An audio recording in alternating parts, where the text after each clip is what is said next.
Okay, so what does the modern quilt processing mean to you as opposed to traditional quilting?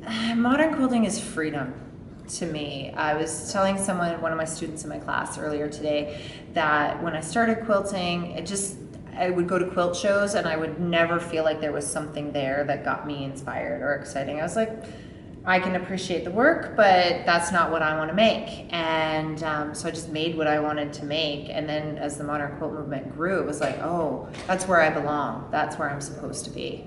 Okay, so having read your blog for years, and I know you want to inspire quilters to sew more. So knowing that and this beautiful first series of the mountains behind you, how do you see yourself inspiring more people to sew and begin a straight line? I think it really just comes down to, for example, when I teach, I like to teach technique. I like to teach skill. I don't like to go, here's how to make this quilt or that quilt and this pattern. I'll do it because I write books and have patterns and everything.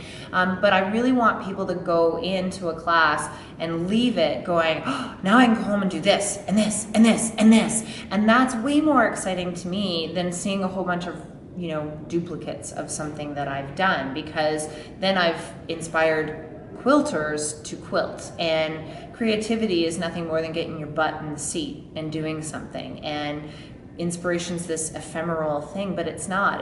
Did it inspire you to sew? Then you were inspired and you go for it. And that's what I really like to do that for people, as opposed to, just seeing the same thing over and over again. So how do you inspire people to start the sewing process, as well as how much time, say, can you devote to it each day for a brand new sewer who's scared?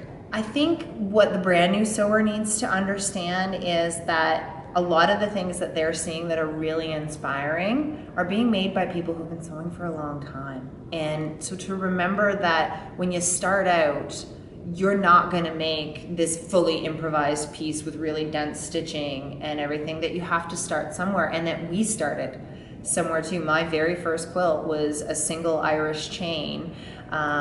I love it. It meant a lot to me to do it, and it took me a long time to make that very simple quilt. And so to accept that, to not be in this rush to finish and to move on to the next thing, but to grow and learn and develop your skills and to find your voice. You have to try everything before you know if you like it. It's just like with kids when you're trying to get them to eat their dinners, right? In our house we have the just one bite rule. You have to just try it.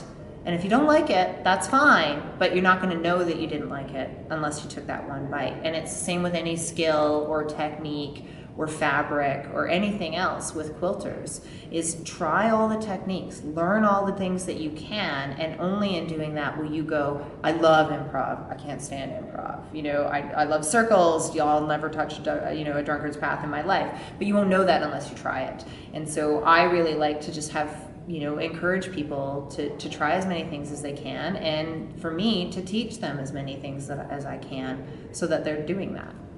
So let me ask you something. Do you work on one quilt at a time, or do you have like 4 or 5, like you said? Probably a dozen or more at a time, because it's, what am I in the mood for? What do I have the time to do that day? And what, frankly, deadlines do I have looming? Whether that's a baby quilt for a friend or a magazine or a book project.